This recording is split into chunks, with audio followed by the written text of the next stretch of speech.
Guys and welcome back to my channel commerce wealth में आपका स्वागत है। प्यारे बच्चों, आज हमारा last video of Indian economic and development रहेगा, जिसमें हम फाइनल टचअप देंगे questions related to Indian economic and development, जिस पर आपको बहुत ज्यादा ध्यान देकर जाना है। इस तरह के क्वेश्चन पर बहुत फोकस्ड होकर जाना है एंड आंसर करना है। बिना किसी टाइम वेस्ट किए स्टार्ट करते हैं questions related to Indian economic and development. चल, एकदम टाइम वेस्ट नहीं करेंगे, बहुत कम टाइम है, कल बोर्ड एग्जाम है। So, trace the relationship between human capital and economic growth. What is the relationship between human capital and economic growth? तो बच्चों, there is a positive relation between human capital and economic growth. Human capital and economic growth का positive relation होता है। क्या लिखना होगा sir इसमें? सबसे पहले human capital formation के बारे में लिख देना आप। ह्यूमन कैपिटल फॉर्मेशन का वेरियस सोर्सेज होता है, expenditure, education, health, information, migration, on the job training, study programme for adult. For due to all these things या with the help of all these things many advantages will be there। मतलब आप importance लिख देना। क्या importance होगा? Higher production, productivity, invention, innovation, technological development, modernization, control of population and increase in standard of living। and due to all these things, when ये सारा चीज will then only be possible if we practice human capital formation, and due to all these things automatically economy will be developed। जिससे economy develop हो जाएगा, economic earning बढ़ेगा, standard of living बढ़ेगा। so we can say that there is a positive relation between human capital and economic growth of a country। आप एक चीज make sure करके चलना है, एकदम स्ट्रेट फॉरवर्ड बात बता रहा हूं कि कभी भी questions related to human capital formation आएगा तो सोर्स के साथ आपको इंपॉर्टेंस भी चिपका कर लिख देने का है। चलो डन। अब आता है again questions. Biopest help to reduce the impact of green revolution on soil and water bodies while promoting sustainable development, justify the given statement with valid explanation। मतलब बायोपेस्टिसाइड्स जो है वो आपको ग्रीन रेवोल्यूशन से होने वाले जितने भी इंपैक्ट है उसको कम करने में हेल्प करता है, बिल्कुल सही है। तो ये घुमा फिरा के किसको प्रमोट कर रहा है? Sustainable development. कहा गया सस्टेनेबल डेवलपमेंट को प्रमोट करना है, मतलब घुमा फिरा के सस्टेनेबल डेवलपमेंट के बारे ही आपको लिखना है। Yes, obviously it's true, that's right, एकदम सही है। क्यों? बिकॉज बायोपेस्टिसाइड जो है ये, या फिर we can say that due to green revolution के कारण it impacts the water body, it impacts the soil health, soil का हेल्थ को खराब करता है, सॉइल का फर्टिलिटी को खराब करता है, जिससे प्रोडक्शन कैपेसिटी खराब हो सकता है। So by using biopesticide it helps to maintain the soil fertility. ये सॉइल फर्टिलिटी को मेंटेन करता है, सॉइल का हेल्थ को मेंटेन करता है, सॉइल का प्रोडक्टिविटी को मेंटेन करता है, जिससे सस्टेनेबल डेवलपमेंट होता है। Because sustainable development refers to the process of fulfilling the needs of present generation without hampering the needs of future generation। so we can say that by using biopesticide helps to reduce the impact of green revolution। ठीक है, ये हो गया जिसके चक्कर में आपका soil fertility खराब होता है, या कन्वेंशनल फार्मिंग करने से हमारा सॉइल का फर्टिलिटी खराब होता है। इसलिए अगर बायोपेस्टिसाइड यूज करेंगे तो सॉइल का फर्टिलिटी खराब नहीं होगा, सॉइल का कंडीशन मेंटेन रहेगा, सॉइल का हेल्थ मेंटेन रहेगा, जिससे सस्टेनेबल डेवलपमेंट हो पाएगा एंड हम अपना नीड्स को भी फुलफिल कर पाएंगे without hampering the needs of future generation. Done. आप स्ट्रेटजीज फॉर सस्टेनेबल डेवलपमेंट भी लिख सकते हैं। ऑर्गेनिक फार्मिंग करेंगे, बायोपेस्टिसाइड यूज करेंगे, एनिमल मैन्योर यूज करेंगे इन अ फॉर्म ऑफ बायोपेस्टिसाइड, जिससे प्रोडक्टिविटी मेंटेन रहेगा। चलो done. Explain the GST has simplified the multiplicity of taxes of GST service। अब जीएसटी के बारे में बोल रहा है। अगेन जीएसटी क्या था? गुड्स एंड सर्विस टैक्स था। ये अब जीएसटी क्या था? ये instead of all those indirect tax, ये सारा इनडायरेक्ट टैक्स के बदले में एक इनडायरेक्ट टैक्स लाया था, that is GST. Earlier various types of taxes was there, VAT था, different types of taxes was there. तो people were ignoring to pay taxes, people tax pay नहीं करना चाह रहे थे बिकॉज बहुत अलग अलग तरह का इनडायरेक्ट टैक्सेस था, जिसके चक्कर में एक इनडायरेक्ट टैक्स लाया गया जीएसटी। ये 2017 में आया था। इनडायरेक्ट टैक्स सारे हटाकर एक इनडायरेक्ट टैक्स लाया जीएसटी। अलग अलग फॉर्म्स ऑफ जीएसटी होता है, सीजीएसटी, एसजीएसटी एंड आईजीएसटी होता है, ये आप बता देना। फिर ये 5%,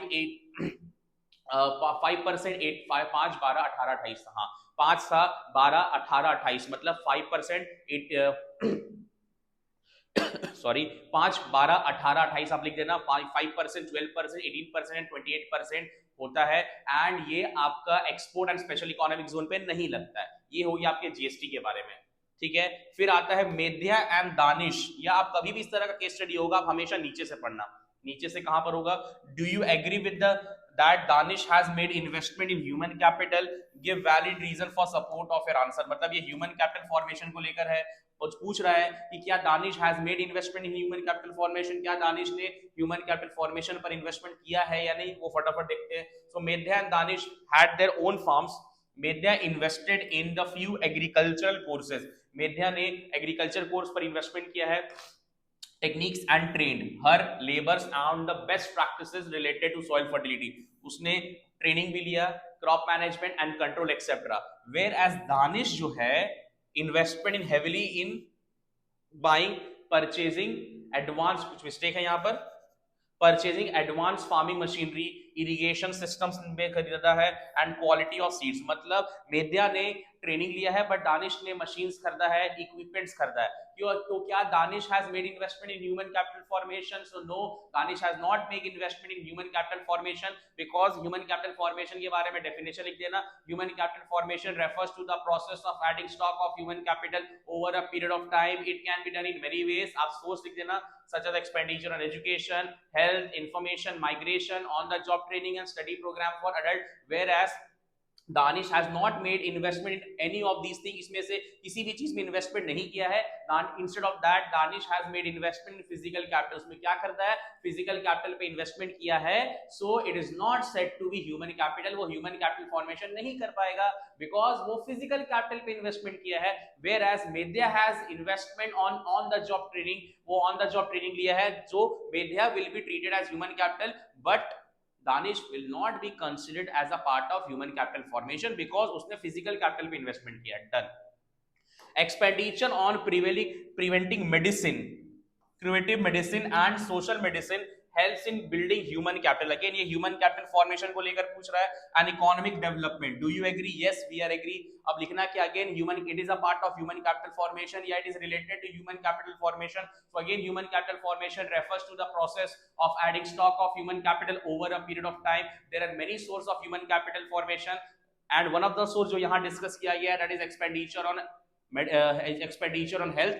तो आप expenditure on health के बारे लिख देने का है and इससे आपका डेवलपमेंट हो रहा है या बिल्कुल हो रहा है because by making investment in health हमारा हायर प्रोडक्शन प्रोडक्टिविटी होगा एंड हमारा लाइफ एक्सपेक्टेंसी बढ़ेगा। So yes, it is absolutely true. Expenditure on preventive medicine and social medicine helps in building human capital and economic development of the country. Done. चल next, फटाफट कराना है भाई, questions आपको देख लेने का, इस तरह का क्वेश्चंस को इस तरीका से लिखना है। टू प्रमोट ग्रीन रेवोल्यूशन, जैसे दिखा ग्रीन रेवोल्यूशन आपको यही पूछेगा, या तो एडवांटेज या तो डिसएडवांटेज, उसके अलावा कुछ पूछेगा नहीं। अब आप आगे देखते हो, the Indian government provide fertiliser subsidy. Again अगर सब्सिडीज पूछ रहा है तो अगेन उसका एडवांटेज या डिसएडवांटेज। अब क्वेश्चंस को पूरा कंप्लीट करते हैं एंड पढ़ते हैं कि whether it is talking about green revolution और subsidy. So to promote green revolution in Indian government provide fertilizer subsidies to the farmer. Briefly explain any two arguments in favour and, हाँ सिर्फ favour पूछो of the subsidy. किसके बारे में पूछ रहा बच्चों? सब्सिडीज के फेवर के बारे में, मतलब एडवांटेजेस ऑफ फार्म सब्सिडी। तो सबसे पहले सब्सिडीज के बारे में लिख देना। Subsidies are the financial help given by the government for the upliftment of poor people, farmer, standard of living बढ़ाने के लिए, अर्निंग कैपेसिटी बढ़ाने के लिए, प्रोडक्टिविटी बढ़ाने के लिए। So what are the advantage of farm subsidy? मैंने बताया था ग्रीन रेवोल्यूशन का एडवांटेज डाल दो, जहां जहां ग्रीन रेवोल्यूशन है उसको हटाकर सब्सिडीज लिख देना। तो सब्सिडी से बेनिफिट क्या होगा? हायर प्रोडक्शन प्रोडक्टिविटी, आपका ये हो जाएगा। दूसरा surplus productivity, rise in area under cultivation, shift from subsistence farming to commercial farming and self sufficiency of food grain. Because subsidies मिलेगा तो हमारा प्रोडक्टिविटी सरप्लस में होगा, हमारा कल्टीवेशन का एरिया कम होगा, शिफ्ट फ्रॉम सबसिस्टेंस फार्मिंग से कमर्शियलाइजेशन पे जाएंगे एंड हम लोग self sufficiency and buffer stock maintain करेंगे बिकॉज सब्सिडीज मिल गया है, प्रोडक्टिविटी बढ़ेगा, एक्सपेंशन होगा, जिससे ये सारा बेनिफिट्स होगा। Done sir. एज पर, आगे नीचे से पढ़ेंगे, क्या था? Identify the steps taken by the government of India, state any two ways which identified step can be executed by the government, जिससे गवर्नमेंट ये स्टेप कर सकता है। क्या है सर जी? देखते हैं।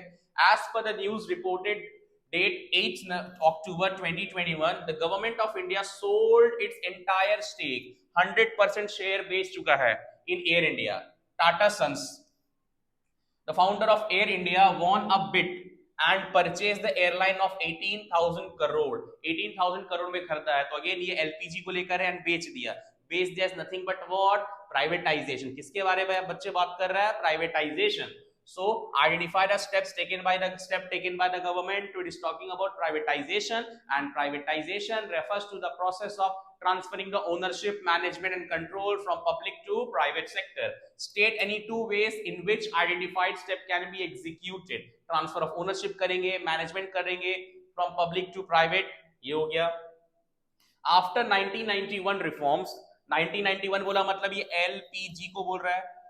In internal external sector leads to an increase in foreign exchange inflows. Justify the given statement by valid argument. मतलब 1991 रिफॉर्म में इंडिया का फॉरेन एक्सचेंज बढ़ा था. Do you agree? Yes absolutely, because overall chapter में 1991 में क्या हुआ था, बायलैटरल मल्टीलैटरल ट्रेड को प्रमोट किया गया था, tariff and non tariff barrier को हटाया था, promoted competition across the global country by optimum utilization of world's resources, export को बढ़ाया था, एक्सपोर्ट टैक्स कम किया था, इंपोर्ट टैक्स को या एक्सपोर्ट ड्यूटी को हटाया था, इंपोर्ट को कम किया था, जिसके चक्कर में एफडीआई होने लग गया था.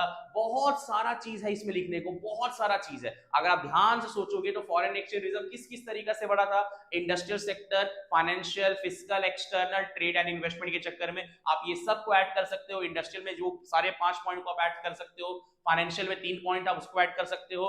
टैक्स रेट था, reduction in rate of tax, reform of indirect tax, simplification of taxation policy. External sector था, ट्रेड एंड इन्वेस्टमेंट था, बायलैटरल मल्टीलैटरल ट्रेड को प्रमोट किया, एक्सपोर्ट इंपोर्ट को प्रमोट किया, रिमूवल ऑफ एक्सपोर्ट ड्यूटी को घटाया, जिसके चक्कर में एफडीआई प्रमोट हुआ, एफआईआई प्रमोट हुआ एंड इंडिया का फॉरेन एक्सचेंज रिजर्व बढ़ गया. ये सब वो चैप्टर का समरी लिखना आपको. ठीक है, done. Discuss briefly the causes of and consequences of tax reform. क्या बोल रहा बच्चों? Tax reform. And tax reform Indian economics में सिर्फ एक ही चैप्टर में है, that is liberalisation. So it comes under, lies under liberalisation, and one of the sector which we are discussing is fiscal sector. तो फिस्कल सेक्टर में 3 changes, major changes आया था. Reduction in rate of taxes, reform of indirect tax and simplification of taxation policy. Reduction in rate of tax का मतलब क्या था? Earlier tax rate was increasing and income were decreasing, so people were ignoring to pay taxes. People tax pay करना नहीं चाहता था. But after liberalisation के बाद moderate rate of taxes was there which promoted saving and voluntary disclosure of income. फिर reform of indirect tax आया, जिसके चक्कर में it got common national market for goods and commodity. तीसरा simplification of taxation policy. Tax का policy बहुत simplify हो गया, जिसके चक्कर में tax payer becomes very convenient to pay taxes. खत्म. इंपोर्ट सब्स्टिट्यूशन, यहीं पर पता चल गया, it's talking about import substitution. Hint तो मिल गया ना, अब पढ़ते हैं. Policy if not applied carefully can prove a double-edged sword for any economy. मतलब अगर इंपोर्ट सब्स्टिट्यूशन को ढंग से नहीं किया गया तो ये डबल स्पॉट हो जाएगा, मतलब ये डिसएडवांटेज हो जाएगा. तो बात तो भैया सही है. अगर इंपोर्ट को बंद नहीं कराएंगे अच्छे से तो भैया क्या हो. सबसे पहले इंपोर्ट सब्स्टिट्यूशन के बारे में लिख देना. To protect domestic industry from large scale industry, एक स्ट्रेटेजी लाया गया, इसको बोलते हैं इंपोर्ट सब्स्टिट्यूशन. वो पूरा इन्फॉर्मेशन करने के बाद अगर उसको अच्छे से अप्लाई नहीं करेंगे तो अगेन इंपोर्ट रहेगा and foreign country again India पे इंटरफेयर करेगा और इंडिया का पॉलिटिकल कंडीशन को हैम्पर करेगा, इंडिया को कॉन्कर करेगा एंड इकोनॉमी डाउनफॉल हो जाएगा. डन. चलो. During the British rule contribution of industrial sector, क्या बोल रहा है? Industrial sector to the GDP remain very low. Yeah, do you agree? Yes, absolutely true. British rule के कारण industrial sector was hampered. Industrial sector का GDP बहुत कम हो चुका था. बिकॉज आप इंडस्ट्रियल सेक्टर का डाउनफॉल के बारे में लिख देना. क्या क्या डाउनफॉल था? British people found India a good source of raw material. Prior to British rule Indian handicraft was having world wide reputation just because of their good quality and wide variety. So Britishers wanted to exploit Indian market by 4 ways. क्या क्या था? Discrimination of tariff policy, introduction of machine made product, change in pattern of demand and introduction of railway. इसके चक्कर में industrial sector's contribution by their GDP was reduced. थोड़ा speed बोल रहा हूँ, माइंड ना करे, बोर्ड एग्जाम है, बस only for revision लाया हूँ. The real motive behind infrastructure development under British rule was not to provide basic amenity to the people of India, but to serve various colonial interests. Do you agree? Britishers ने infrastructure development कराया था, वो India का interest के लिए नहीं था, but ये ब्रिटिशर्स के लिए इंटरेस्ट में था. बिल्कुल सही है. इंफ्रास्ट्रक्चर में at that time during colonial rule development of infrastructure was there, such as railways, roads, post and telegraphs आए थे. And not for development of Indian economy या not for the people of India but for their colonial interest. किस लिए? To expand their domestic, to expand their product in Indian market. ये चीज के लिए था to make India net exporter of raw material and net importer of finish good and to make India as a feeder economy, इसलिए था। ठीक है, ये भी done. It can be critically role sorry it can play a critical role in achieving the sustainable development and food security in 21st century. Justify the statement, किसके बारे में बोल रहा? सस्टेनेबल डेवलपमेंट के बारे में। व्हाट इज सस्टेनेबल डेवलपमेंट लिख देने का है, and strategies for sustainable development, sustainable development का स्ट्रेटजीज के बारे में लिख देने का है। ठीक है, डन। ओहो सॉरी, इट नहीं है, आईटी है, आईटी सेक्टर, मिस्टेक है, आईटी सेक्टर है। अब आईटी सेक्टर के बारे में बोल रहा है, आईटी सेक्टर कैसे सस्टेनेबल डेवलपमेंट को प्रमोट करता है, तो पूरा information related to IT sector लिखना पड़ेगा। What is IT sector? Information technology के बारे में। Information technology is a branch of engineering which is related to computers and telecommunication, which collects the information and transmit the information. It plays a most important role for growth and development of Indian economy. It plays a most important role for development of Indian economy, and it also helps to focus on different develop sectors, development, अलग अलग sectors में development किया। It provides the information related to food insecurity, vulnerability and places of emergency, and also provides the information related to price, food crops, soil condition, fertility, climatic condition के बारे में information दिया। and the main objective of information technology is to make every village a knowledge based center which helps to generate employment opportunity and sustainable development of the country। done। Explain the importance of credit availability rural development. Credit availability क्यों जरूरी है rural development में? Again ये chapter को overall summary लिखना है कि yes, credit problem बहुत ज्यादा होता है रूरल डेवलपमेंट में, because most of the farmers are small and marginal holder and there different types of requirements होता है, they are not able to earn sufficient amount of income for reinvestment. That's why credit is important. During that time gap between sowing and harvesting many personal expenses are there, birth, death, many personal expenses are there. That's why credit is important, and there are three types of credit: short term, medium term, long term। आप ये लिख देने का है, and लिखने के बाद so that's why rural credit is very important for the development of rural area। rural credit बहुत important है for the development of rural area, because the most of the farmers are totally depend upon money lender, वो money lender पे depend है, they charge very high rate of interest। that's why formal credit system का जरूरी है for a growth and development of rural area। चल, अब आता है globalisation has been a process for India with only positive result. Globalisation से सिर्फ positivity हुआ? नहीं सर, नेगेटिविटी हुआ था। क्या क्या डिसएडवांटेज था? Neglect of agriculture sector, economic colonialism, unemployment, ineffective taxation policy, lopsided growth. Done, ये भी डन हो गया सर जी। चलो, फार्म सब्सिडी, जैसे सब्सिडी बोला भैया मार्क कर लेना, या तो एडवांटेज या तो disadvantage. put a huge burden on government finance but are necessary for poor and marginal farmer। justify the statement, do you agree? yes, भले वो गवर्नमेंट के पर बहुत ज्यादा बर्डन रखा but it was very necessary. Do you agree? Yes, we are agree. क्या लिखेंगे प्यारे बच्चों? Subsidies and their advantages. क्या लिखेंगे? सब्सिडीज के बारे में एंड उसके एडवांटेजेस के बारे में। चलो, discuss briefly the role of SSI, small scale industries, in generating employment and equity in India। yes, it's true, small scale industry के बारे में लिखेंगे। what is small scale industry and features and importance of small scale industry के बारे में पूरा explain करेंगे। and this is how small scale industry helps in generating employment in equity in India under the planning period। done। many economists believe that India paid a very heavy price होगा, S होगा, sorry C होगा, price for a British industrialization by becoming their feeder economy। मतलब India को बहुत बड़ा कीमत चुकाना पड़ा ब्रिटिशर्स के कारण, and India became a feeder economy. India feeder economy बन गया था। Do you agree? यस, एकदम एग्री करते हैं।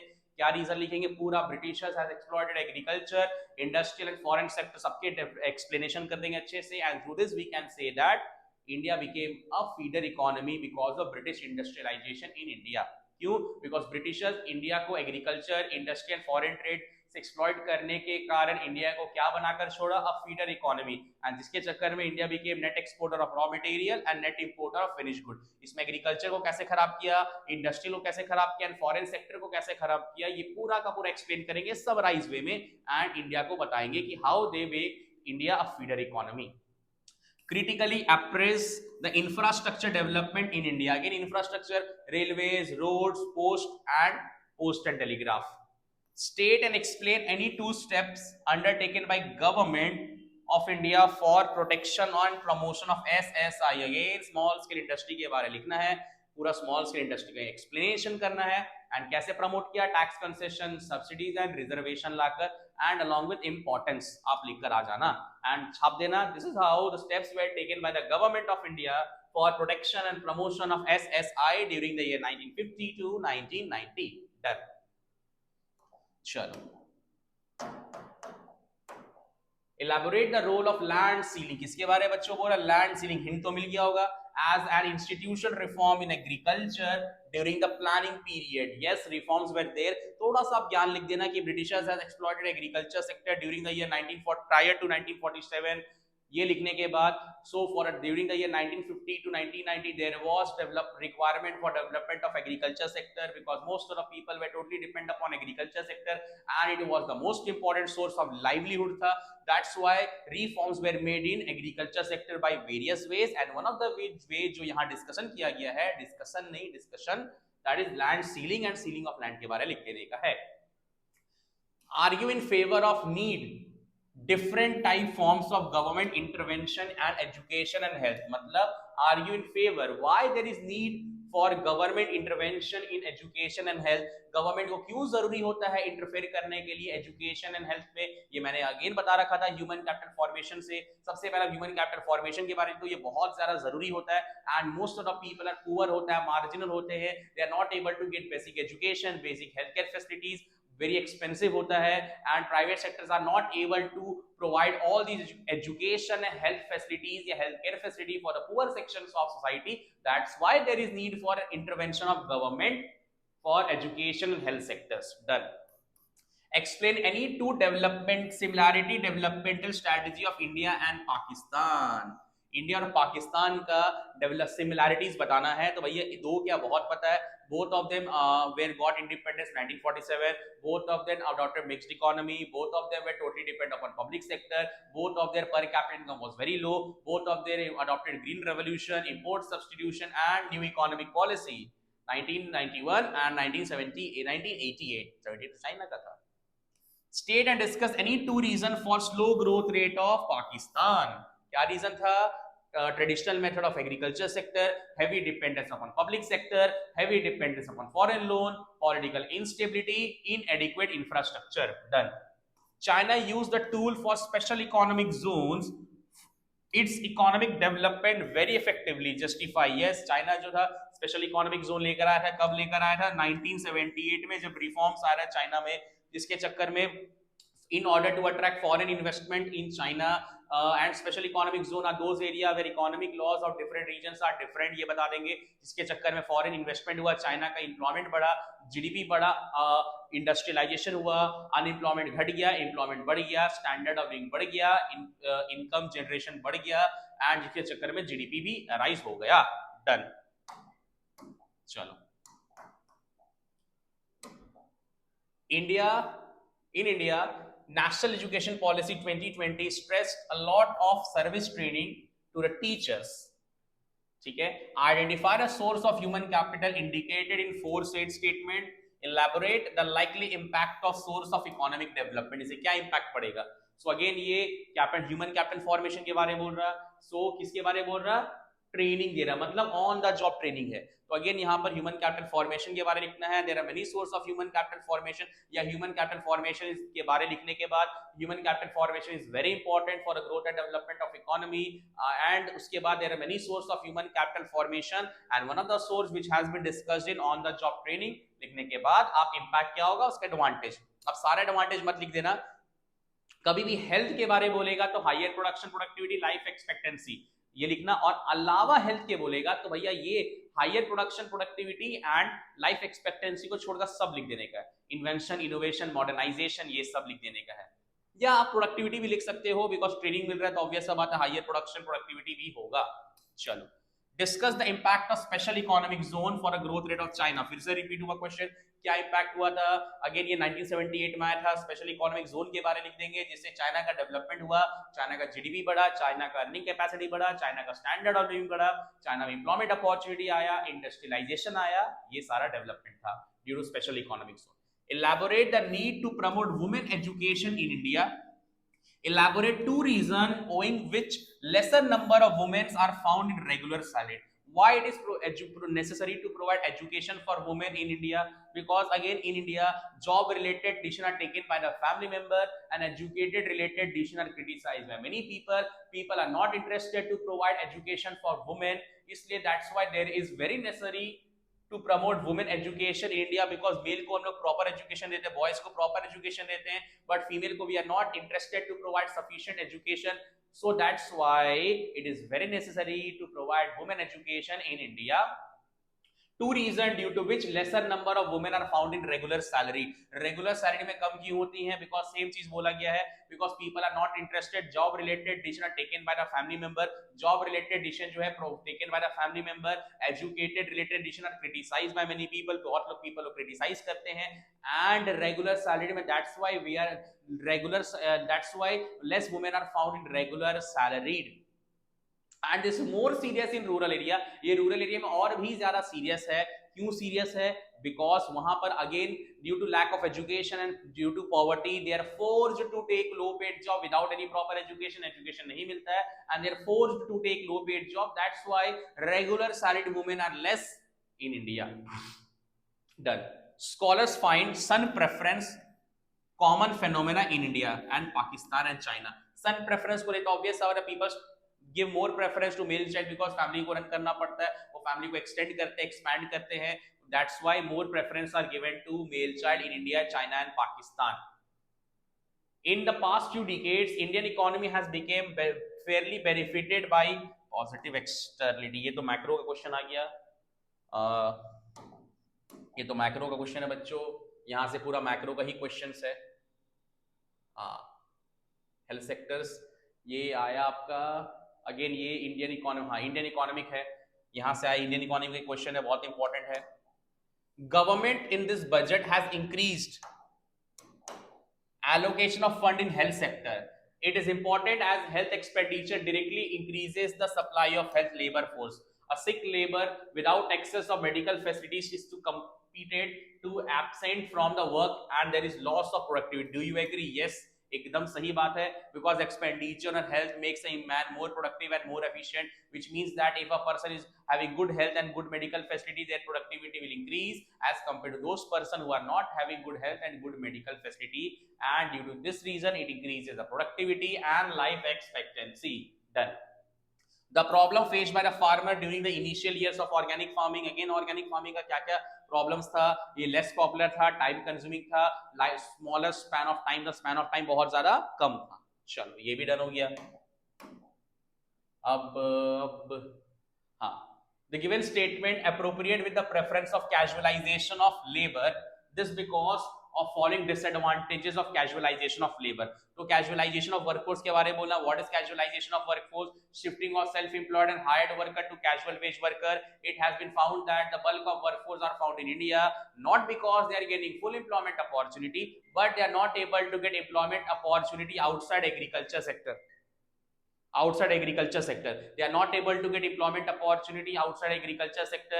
They used to work on their own farm, field and land only for the name's sake, but actually they are working as a disguised unemployment. ये पूरा लिख देने का है, ठीक है. डिसएडवांटेज सेम है, lack of job opportunity outside agriculture sector, ठीक है. And shift from subsistent farming, sorry, lack of job opportunity outside agri, lack of job opportunity, कौन कॉल कर रहे हैं यार, lack of job opportunity outside agriculture sector आप लिख देना. एंड और क्या है, shifting from self employed worker to hired worker, नहीं, shifting from self employed and hired worker to casual veg worker, ठीक है. ये हो गया.